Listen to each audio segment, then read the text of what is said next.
হাওড়া ময়দানে এই মুহূর্তে চলছে এসএফআই এবং ডিওয়াইএফআই এর প্রতিবাদ বিক্ষোভ।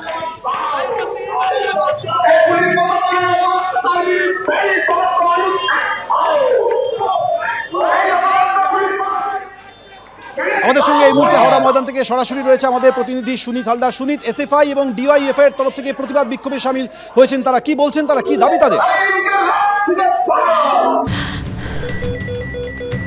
ক্যান্সারে নেই আর ভয়, এনসিআরআই এ হবে এর জয়। আপনাদের ভরসা নেতাজি সুভাষচন্দ্র বোস ক্যান্সার হসপিটাল। দেখো, কিছুক্ষণ আগেই যে হাওড়া ময়দানের কাছে পঞ্চানন তলা থেকে এসএফআই এবং ডিআই কর্মীরা তারা কিন্তু মিছিল করে চলে আসে এবং এইখানে বিরাট হাওড়া সিটি পুলিশের পক্ষ থেকে বিরাট পুলিশ বাহিনী এবং র্যাফ নামানো হয়। এই মুহূর্তে মিছিলটা যখন শিক্ষা ভবনের দিকে এগোচ্ছিল সেইখানে পুলিশ এবং র্যাফ তাদের আটকে দেয় এবং এই ঘটনাস্থলে পুলিশের পদস্থ কর্তারাও রয়েছে, তারা কিন্তু এই এসএফআই এবং ডিএফআই এই মিছিলকে এগোতে বাধা দেয় কার্যত।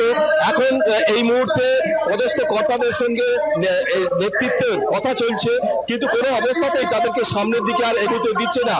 গতকাল 10 বাইকে ডিআই অফিসে যোগ্য শিক্ষক শিক্ষিকা এবং শিক্ষাকর্মীদের ওপর যে পুলিশি লাঠিচার্জ হয়েছে, নির্মমভাবে পুলিশ যে লাঠিপেটা করেছে তারই প্রতিবাদে কিন্তু এসএফআই এবং ডিআইএফআই কর্মীরা বিক্ষোভ দেখাচ্ছে এবং এই মুহূর্তে দেখা গেছে ঘটনাস্থলে পুলিশ আছে, র্যাবের বিরাট বাহিনী আছে এবং হাওড়া ময়দান চত্বরে এই যারা কর্মী তারা যখন এগিয়ে যাচ্ছিল শিক্ষা ভবনের দিকে তাদেরকে আটকে দিয়েছে এবং এই মুহূর্তে পুলিশের পদস্থ কর্তারা রয়েছে, তারা এসএফআই এবং ডিএফআই জেলা নেতৃত্বের যারা আছে তাদের সঙ্গে কথা বলছেন, কিন্তু কোনো অবস্থাতেই মিছিলকে সামনের দিকে এগোতে দিচ্ছে না।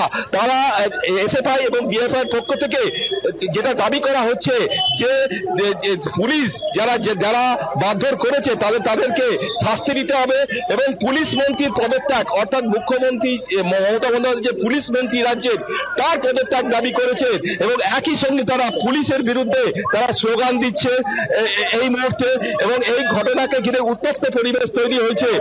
এখানে দফায় দফায় তারা কথা বলছেন, পুলিশ কর্মীরা, পুলিশ অফিসাররা তারা বোঝানোর চেষ্টা করছে যে যাতে মিছিল যাতে সামনের দিকে এগিয়ে না যেতে পারে। সেখানে পদস্থ কর্তারা রয়েছেন পুলিশের, হাওড়া সিটি পুলিশের এসিপি আছেন এবং ডিসি। একেবারে অর্থাৎ গতকাল যেভাবে চাকরিহারা শিক্ষকদের উপরে পুলিশের হামলা নেমে এসছে তার প্রতিবাদে কলকাতার বিভিন্ন জায়গায় এবং হাওড়াতে এসএফআই, ডিওয়াইএফআই তথা বামেরা প্রতিবাদ বিক্ষোভে সামিল হয়েছে।